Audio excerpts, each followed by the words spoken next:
I'm excited for this episode, Phil. We were talking a little bit before we just jumped on as we continued the conversation here right when I hit record. But we've got Ed Drummond on the podcast today, one of our Junto brothers. I've known Ed for six years now, going on a little over 6 years.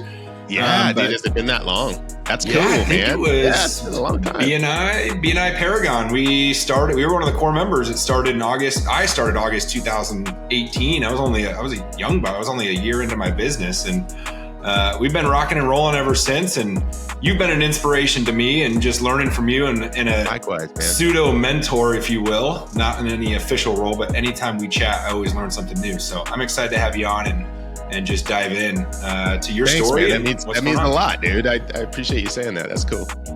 Of course. So what's up, man? How you feeling today? How's your week? How's your month? How's the year? How's 2024 shaping up for you?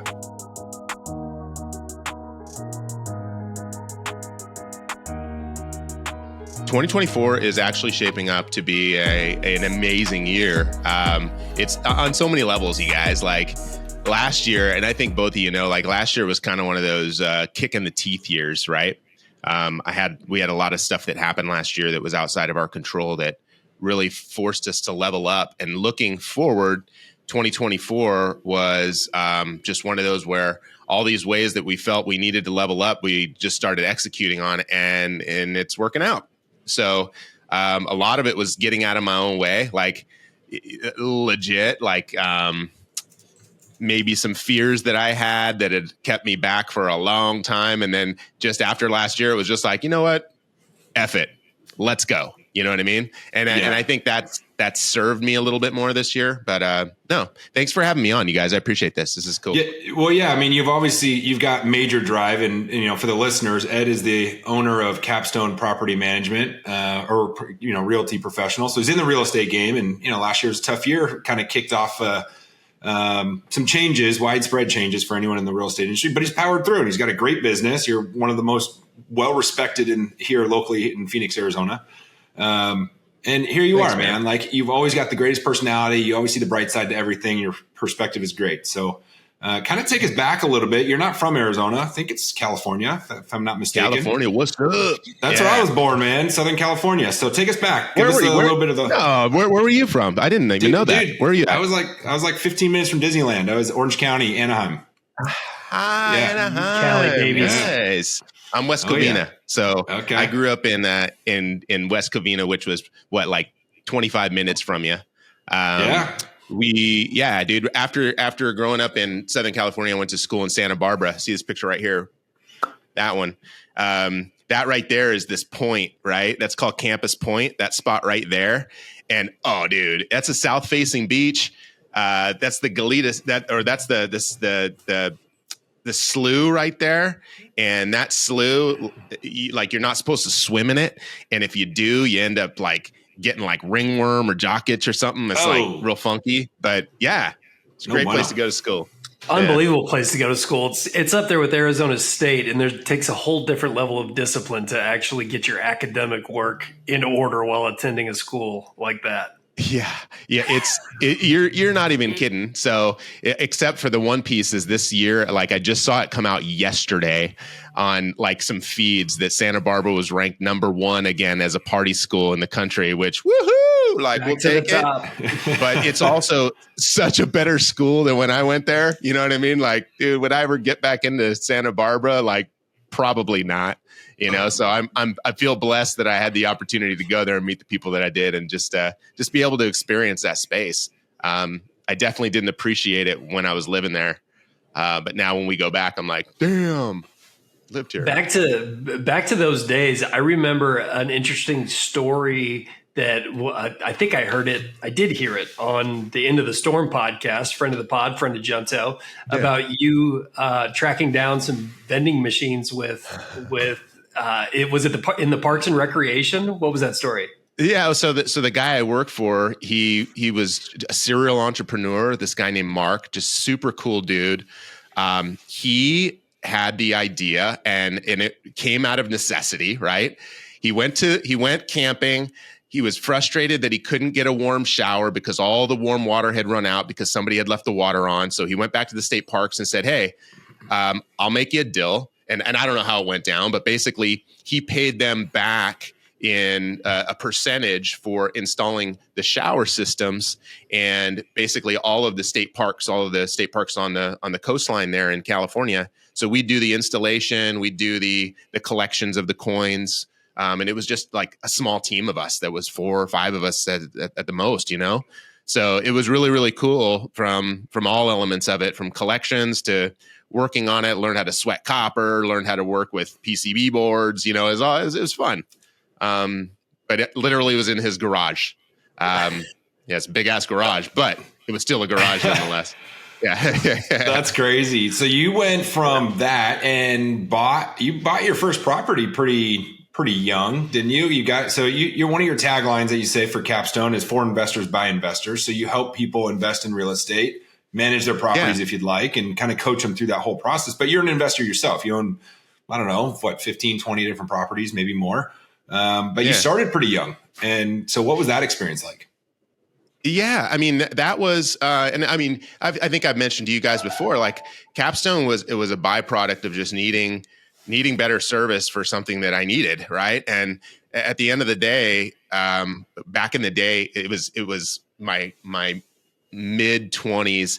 I was going to the gym a lot and I'd go to Tempe Library and pick up like the CDs. I'd burn the CDs and I would listen to them on the MP4, the MP3 format at the time, and I would put them on to I even had mini disc player that I would use at one point. It was probably only like a year and a half of the gym time that I had this mini disc, but every other time it was some sort of whatever was playing them. But I download books, and they would be like the first ones that really resonated were Kiyosaki's books, and then The Millionaire Next Door.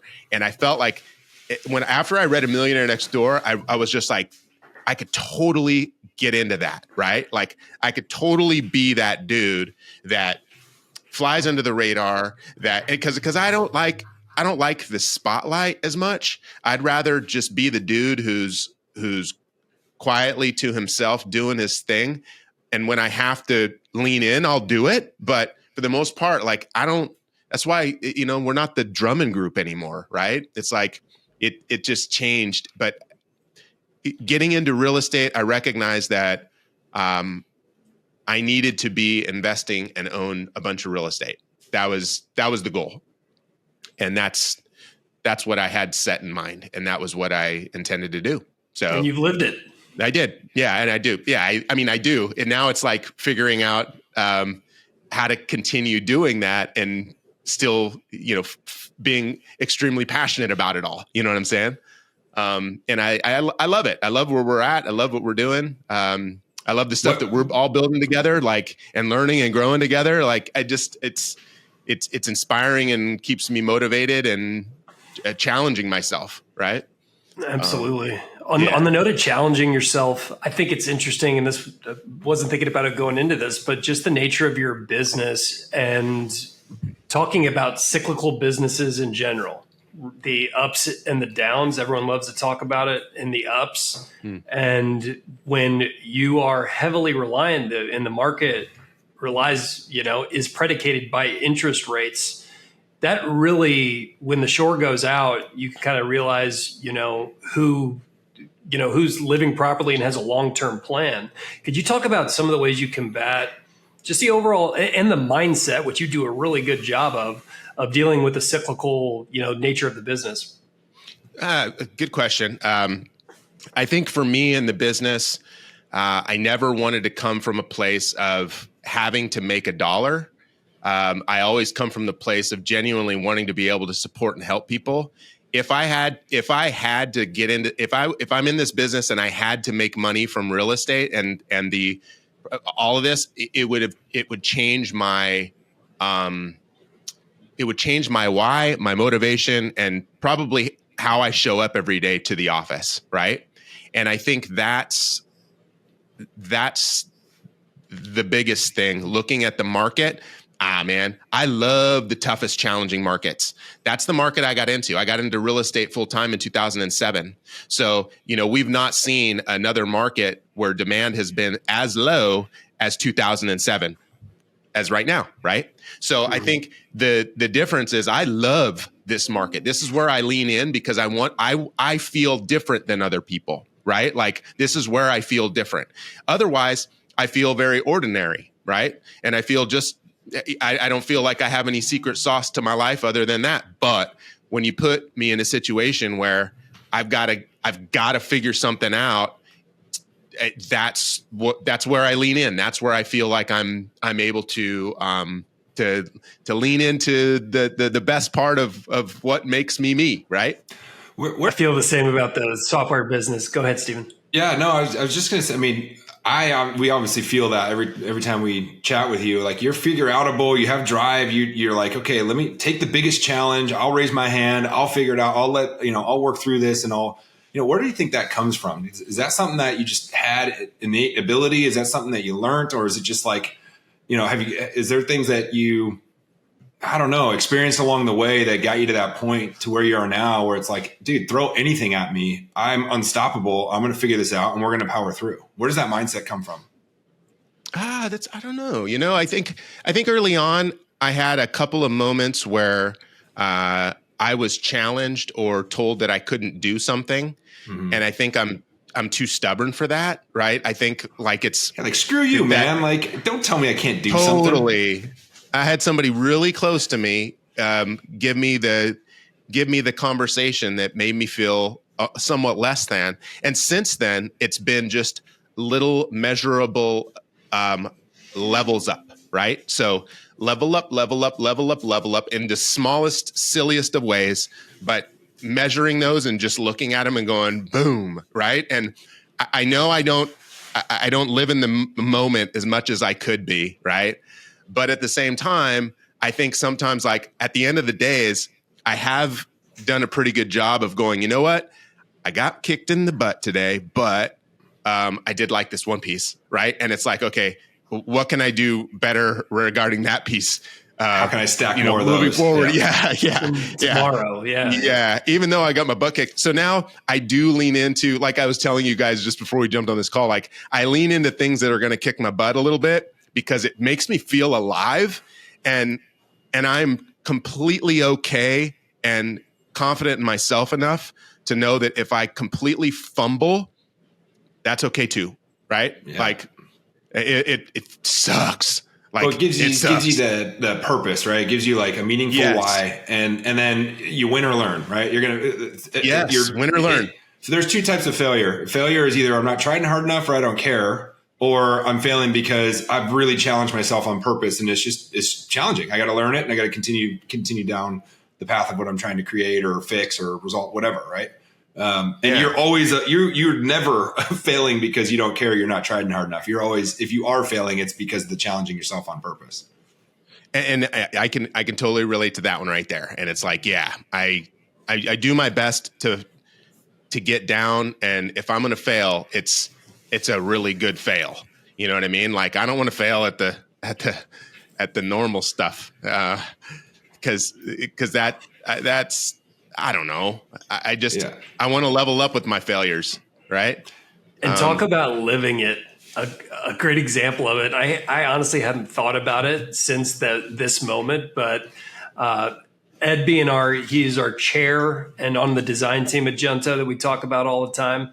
And I remember when I had just relatively new to the group, we're figuring out community and how we can help. And we did a last minute drive for Oleg at the time for Ukraine. It was like, how can we help? Yeah. And we were really disorganized at the time. We've come a long way, but we were on the group thread, like, what are we going to do? How can we assist in this drive?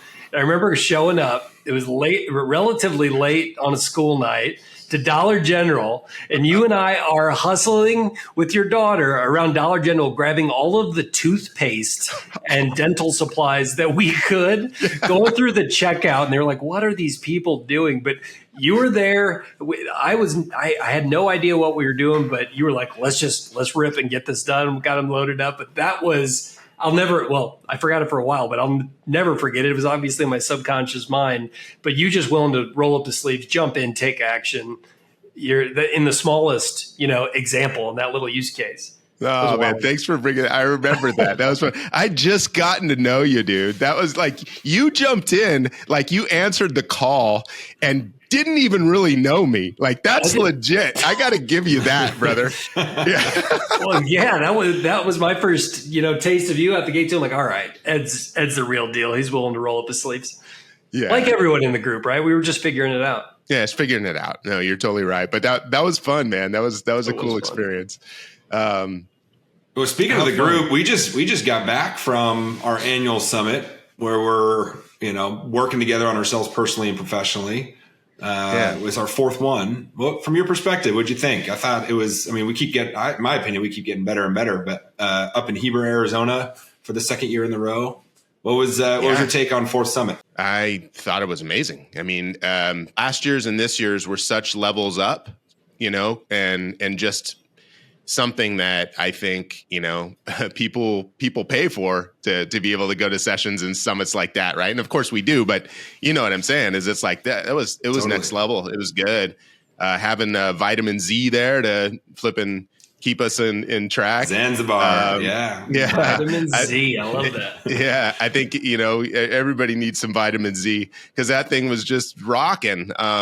And I think the way you guys put it together, like Phil, you're so humble in not taking as much credit as you could, but you really knock it out of the park, man, when it comes to that stuff. Like I'm so impressed with what you've done and what you did there. I think it's just, you bring so much value. Well, both of you do, frickin' Harris. Yeah. I mean, you guys.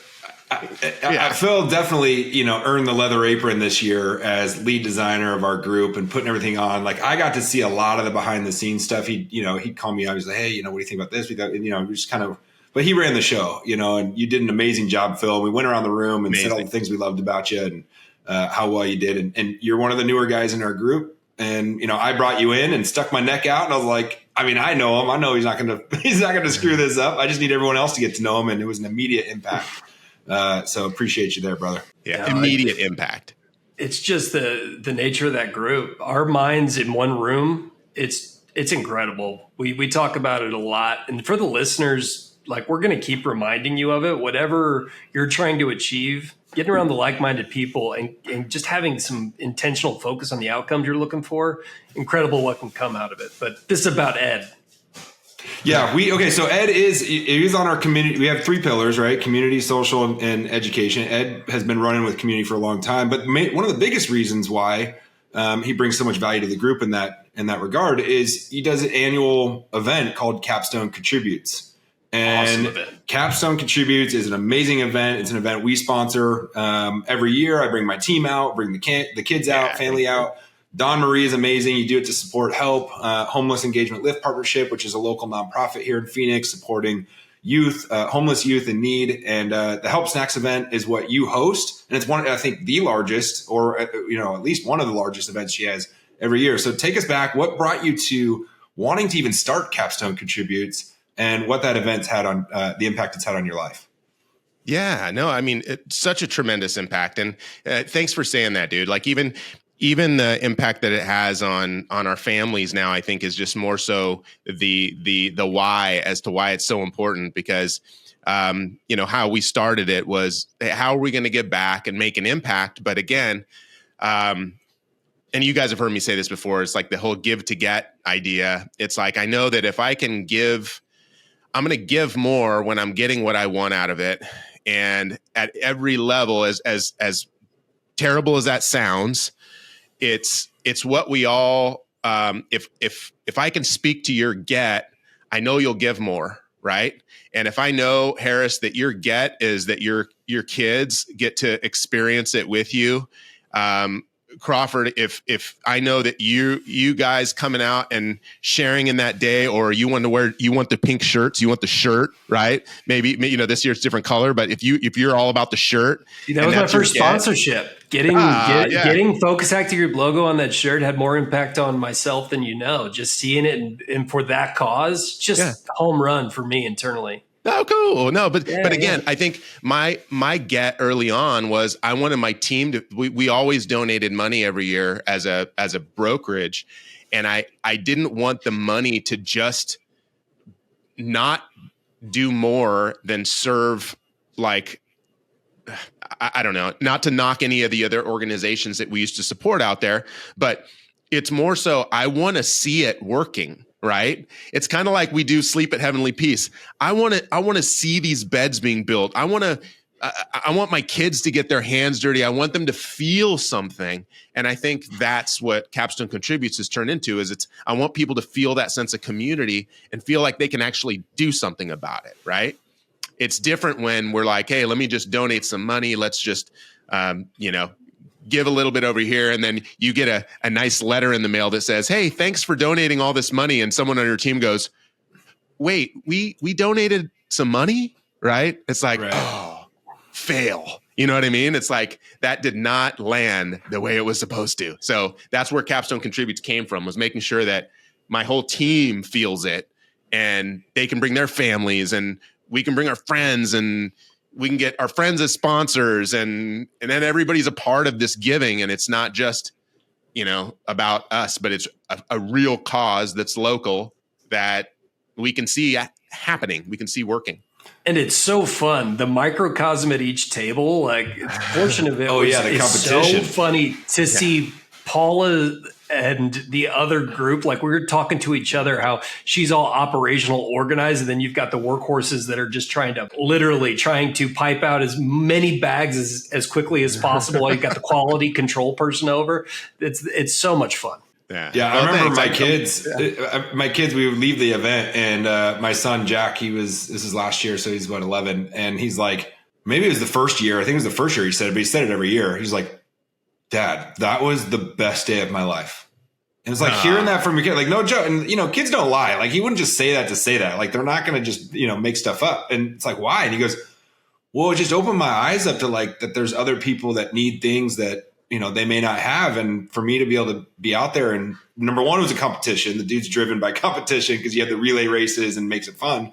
But more importantly, to give back in a way where it's like for every single dollar puts together a bag that is a meal for kids who aren't in school, especially when school's not in session, where the only meal they might get is from a school meal that they have access to. And so that's what's so amazing about Don Marie, but that's also what's so amazing about your event is you give that opportunity for, like my son and my daughter to come out and have that feeling. I didn't grow up that way. I didn't grow up volunteering. Just didn't. I mean, I don't know, rhyme or reason, but is that how you grew up, Ed? Did you do that when you were in your childhood, volunteering and doing all that kind of stuff? And that's something you wanted to do for your own kids? Yeah, I think growing up, we always had opportunities to kind of give back. But both my parents were really good about putting us into situations where we were not the centers of the universe, right? Like even early on, man, I think I was like 6 years old and we rolled down to TJ in the back of my grandpa's van and had to have, we gave out all our old toys to an orphanage down there.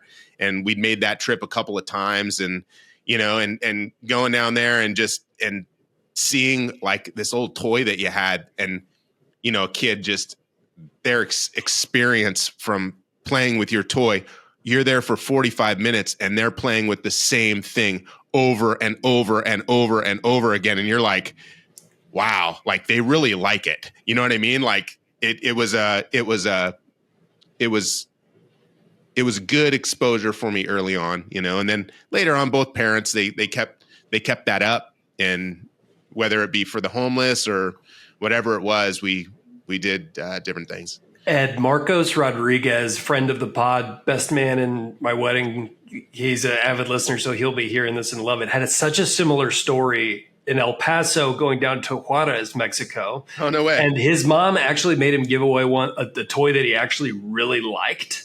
And he was really upset about it. Not like he really was having trouble letting go of this thing until he had the similar experience of seeing another kid with that toy, and it was like immediately gone and flipped. That's such an interesting tie that almost parallel experience. Yeah, really interesting.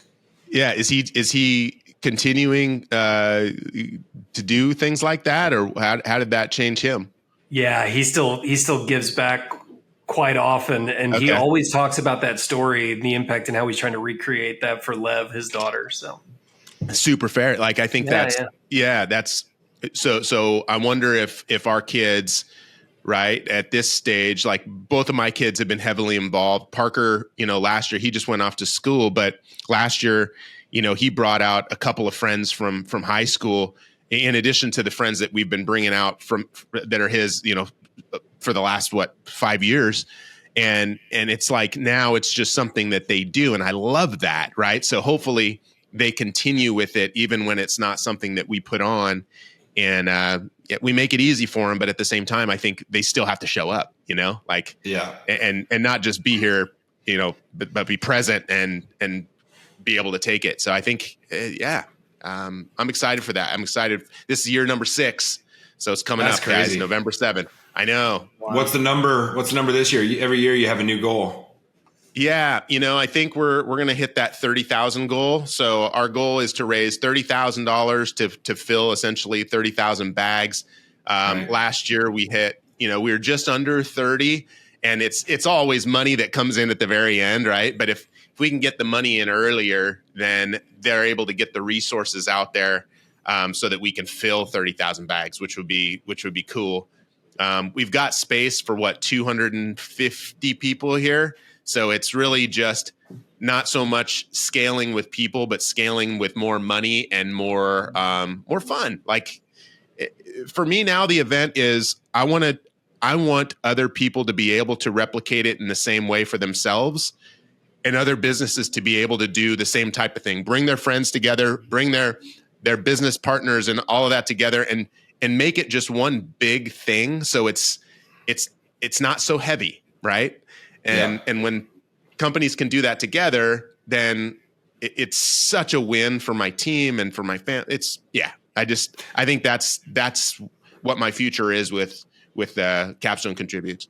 Nice. Well, I know by the time this episode releases, we'll be a couple months out from that. So whenever you get the link open and ready to start raising the money, let us know. We'll push that out there as well. I know we'll sponsor again. My team will be out there. My family will be out there as well. But kind of pivoting to, from charity give back, and you mentioned Parker. I met him at our BNI meeting. He came right before he went off to college. Amazing kid, like the head on his shoulders, like above and beyond what I would imagine 18-year-old, let alone myself as 18, where I was thinking. You've got a great one there. So tell us what's that like, right? You're an entrepreneur. You've been building business for years. You've got kids at home. You just sent one off to college. You got another one that's, entering into those high school years. How's the family dynamic? How do you keep it all together? Because it's something that I'm experiencing as well, and it's challenging at times. But you guys do it. The Drummonds are like, you got to have a sitcom. You guys are like one of the ones to model life off of. So talk us through that, what it's like to be an entrepreneur, raising kids, and family dynamics. Yeah. So most recently with Parker leaving, it was, there's this element of life that's changing. And I'm so excited, so proud of him. Like, I can't tell you, just next level. Right. But I think for me, it's this moment of reflection and recognizing that, it's almost like my why is shifting again. Right. Because my why, really included him in that picture when I was like, you know what I mean? Like, this is why I'm doing these things that I'm doing. And now I think it's more so, really honing in on, what the next iteration of my life looks like, my wife and like our marriage, our home life right now with Belle and Ollie. And it's like, it's just changing, right? Yeah. I put in a lot of time outside of the office right now, but a lot of time in it as well. So I think I'm home. My balance is decent, but I think my balance will, and I don't want to say balance. I'm going to be focusing more over the next few years on not being in the office as much. I could tell we were exceptionally intentional with leaning into this summer the whole first part of the year, we were just all about kids. We were like, you know what? This is the last opportunity we have here. Last year was really challenging for us, for the family. We had a lot of loss last year, right? And tons of loss from lots of different angles. Outside of what the business was doing, it was just a very, very challenging year for the family. So we had to. I think Rachel and I intentionally leaned into nothing takes more precedent than over our kids this year. And that's what we've been doing this year, is really just leaning into the kids the first 6 months of the year. And now with Parker leaving, it's shifting that a little bit, right? Yeah. Because with last year being so tough, I said yes to a lot of things, right? That I'm having to do right Chaos. now. Because yeah, totally. Because I was just like, oh shoot, you know what, I'll do it. And I learned last year that I can't say yes so much anymore. That's on my list this year of, using no as a complete sentence. But I think at the end of the day, it's more so, parenting is the forefront of my job as a human right now, right? Like that's the most important thing for me. Until Bell's out, then I'll get back to me. Yeah, there's it's definitely a very, very difficult job. I've gone through that too, when you're focused on growing the business and then you're like, and then but you also are trying to build something, a legacy for them. But if they're not there for you in the end, because you weren't there for them along the way, you gotta really ask yourself those questions. Like, what is the purpose of this? What do I want life to look like? I've done a lot of that work in the last few years as well, and trying to find alignment. And you got to be able to build that work-life integration to where you can be happy on both sides, where both sides are also happy with your presence, because you do get pulled in so many different directions. But you've done an amazing job, especially just because you can see it in your kids. And that's what, whether you think it or not, or you can ask anybody, but like you see how they act and how they are and their mindset. And like that is just shines through with what you've been able to do and how you raise them, you and Rachel. And a bang up job, man. It's incredible. Oh, thanks, man. I mean, Rachel's an amazing mom, right? She shows up so well for them, and they feel that, and I think that shows out in who they are. How do you balance that? You're in a similar situation, just younger. So how does that showing up for you? It's a lot of it was pulling myself out of the day-to-day in the office, but that also came with some challenges as well, right? Like Zanzibar kind of brought it up during our summit of like, if you let your hands off their steering wheel and put too much trust, sometimes things could fall off the tracks a little bit. Doesn't mean it's like derailing anything, but you got to get back in there to kind of fix some stuff up. And so we went through that this year a little bit, just kind of cleaning some things that needed to get fixed. But I did come up with a plan where I have a nice balance between working from home and working in the office. And it works really well with Kim, my wife, Kimberly. She's her schedule to where when she's at work, she drops off the kids at school. I pick them up and she gets off now. She reworked her schedule so she can help with the homework. And then, we just coordinate together, just have this well-oiled machine. And then we're also blessed to have amazing grandparents in our lives to where they can jump in and Kim and I can have some time by ourselves. So the kids can go off and spend time with Nana and Pop. So that does help. It takes a village, man. As you know, like it's hard just on your own or with your wife or your spouse. And if you've got other people there that can help, soon we're going to just be sending them off to Uncle Phil, and Phil's going to take them, and we're going to go head up out of town sometime. But you have to leverage all your resources, and you got to ask yourself, who am I? What do I stand for? What do I want the rest of my life to look like? And every decision from there has to align with that purpose. I can't say yes to everything. I've got to avoid that chaos. I've got to find that alignment, and it'll work itself out for your own happiness. And if there's things that are coming at you out of your control, you either fix it with that person or that task or whatever, or you find a new person or new task or whatever, right? You kind of got to audit your personal relationships a little bit. You got to audit your professional relationships and all the things that you're doing and just really put in that work. But it's challenging because not a lot of people jive with that. And you have to be okay with letting go of things that were bogging you down. And it's not easy, but there's a lot of work that goes into it. And I think that's what's helped us get through. This is one of the things that attracted me to Junto, not having kids, right? So it's interesting, but it attracted me because the guys in the room, like unlike other Phoenix men's groups, there is just a caliber of father in the room that could have every excuse in the world to move the family life down the priority list, and not one guy in that room does that. And if there's no excuse in that room, there's no excuse for anybody. And in my opinion, again, I just have the utmost respect to your ability to manage that prioritization with, trying to make a dent in the business world too. So, love this conversation. Love it for the listeners too that are trying to figure this stuff out. Yeah, well, you have your family, you have your personal core values, you have your professional core values, but then you also got to create your family core values. Like, are you going to be present, right? One thing I know, I come from an entrepreneurial family, and my dad worked his ass off 20-hour days building a software from scratch with no internet. It was wild. But what did he do? He held a promise, and he was at every single one of my sporting events. He was at every single game. Nice. I would never remember him missing them. And that was a commitment when we were starting the business. It was like, I'm going to always be there for their sport. I don't want them to ever think that I was not there. And then as they get older, they remember a lot more, right? And so you have to build, have more presence there. But that was just something that I committed to. So you have to have those kind of a code of ethics, if you will, and you've got to adhere to that. And if you derail a little bit, then you have the hard conversations with your spouse, and communication is absolutely key.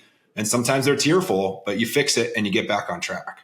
Ed, with the pulse that you have, another pivot here, but just coming from your perspective, I think it would be cool for the listeners, with the presence of the listeners in Phoenix. What gets you excited about Phoenix right now? It's kind of an interesting state we're in compared to 5-10 years ago. Yeah. Would love to hear some of your thoughts and insights on what's getting you pumped about the Valley.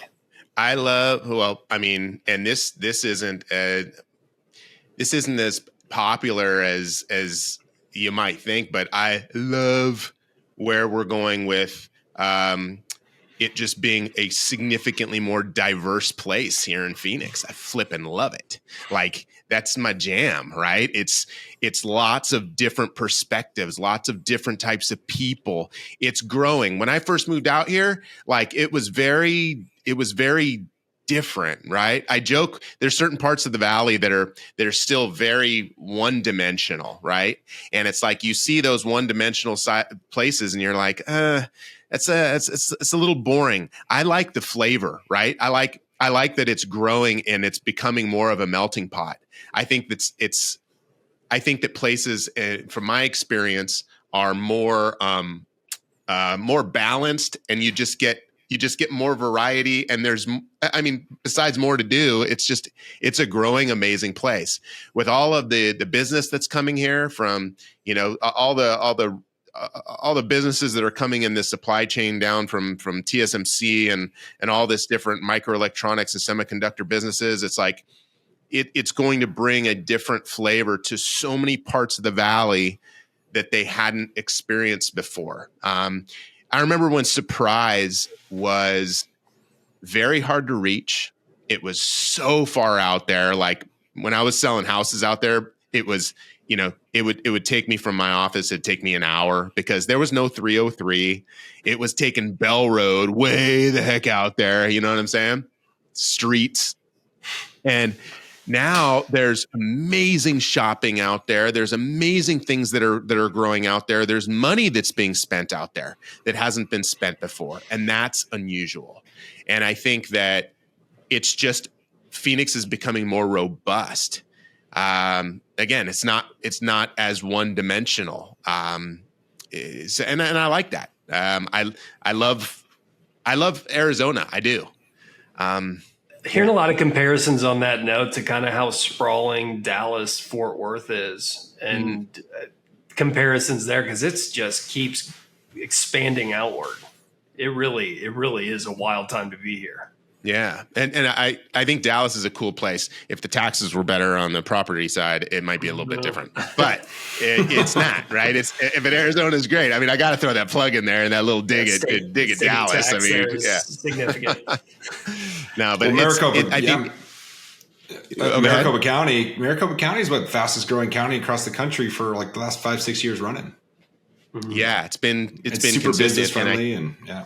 They say it's still like 300 people a day are moving here. It's like, that's nuts. It really So I love the opportunity and I love the growth, and we are on an island. We are not, it's like, it's hard to look at national news and associate that with what we're doing here, because there's just so much opportunity and growth that's still here.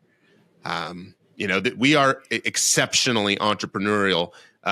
Zanzibar was talking about that, is like how different Phoenix is compared to most other places, because we're just so entrepreneurial and so gritty and just so get it done compared to others who can't see that same way. And I didn't realize that because we're here, but hearing somebody who sees other parts of the country, it's like, oh, okay. I didn't know that was as unique as it is. Same here. Yeah. I think Phil, you would probably chalk that up to being able to get outside and the sunlight and not gloom and doom. And you would probably say, because we talk about all the time, get out in nature, get out inside, like get outside and start your morning or whatever. You generate energy and drive by just being able to move the body and get sunlight and have that natural environment. Well, people notice it when they visit. Like my friends that visit, friends and family from the Midwest that come out here, they're like, God, everyone's fit here. Everyone just kind of has a different aesthetic, and that's just looks. Like I think more importantly, what you said, Ed, about the grit, and determination, and self-directing, right, is a big part of it. But there's a part of being here that, like the fitness and keeping yourself in kind of shape, being able to be outside, the sunshine driving you. Yeah, it's hot, but we love it, and you got to be tough to live here, kind of. Yeah. It's funny that you associate it with that, because when I moved out here, I wouldn't have even thought that Phoenix was a place for like fitness and health. You know what I mean? But you're right. How's I didn't tell you, I got the ice bath down to 40. Nice. So now it's rocking. Yeah. Harris, I don't know if I told you, but we built one of those ice baths. We did it out of an aquarium chiller that we found on YouTube. It was a project that Parker and I did before he left, and it got cold. It's good. Nice. Yeah. You was going to bring it up to Summit. You were? What's That's that? right. You told me, you were going to bring it up to Summit, but you didn't have it quite done yet, right? No, so we finished it. Looking at it, and I'll take a picture and send it to you guys. But it's not very mobile because all the connections are gonna slip, and you know what I mean. And it's like the stress of moving it is probably not worth it. Moving it around to different places, unless we were up there for like a week. You know what I mean? And it's like, okay, the first 2 days get it chill, and then it's really usable. Now, was your first ice bath experience the one that we did 2 years ago when Phil brought up Jesse and it was yeah, that was legit. There you go, Phil. You're changing people's lives every single day. You can't complain about the Arizona heat when you're in that 40-degree bath. That's right. And Phil's down there. He's like fully submerged with a little bamboo shoot, breathing through it. He was the only one that got fully under, dude. You're like having panic attacks getting in there. That was a first and painful experience. That was the first and last time I did that. Was it really good? Yeah. It's a brain freeze for 15 minutes. Oh gosh, dude, that was wild. I was just like, oh my gosh, like I don't even know how you just did that. Yeah, it wasn't the smartest move I ever made. We could go on for a while here, but I can't wait for this answer, quite honestly, Ed. But we wrap up with kind of the SuccessFlow capstone to the episode being.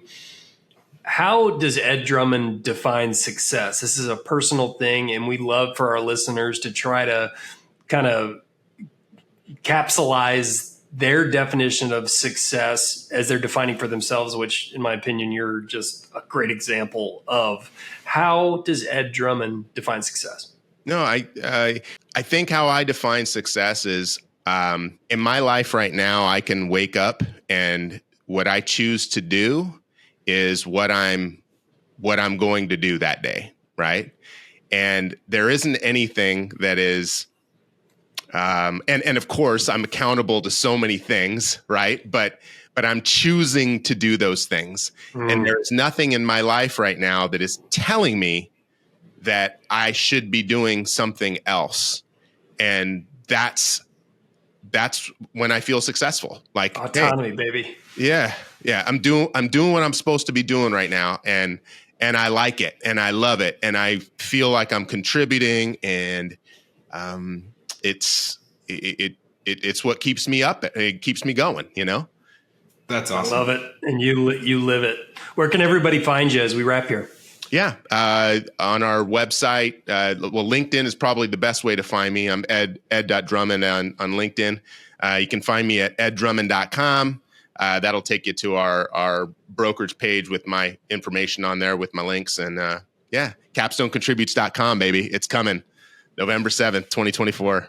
CapstoneContributes.com. Let's put those dollars to work and help some youth in need around Phoenix area. That's such an amazing event. Ed, thanks so much for popping on. Thanks, you guys. Love the convo. Always, we see each other weekly, and I knew this was going to be a great one.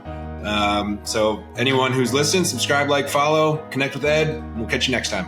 Nice. Thanks, you guys. That was cool. Thanks for having me.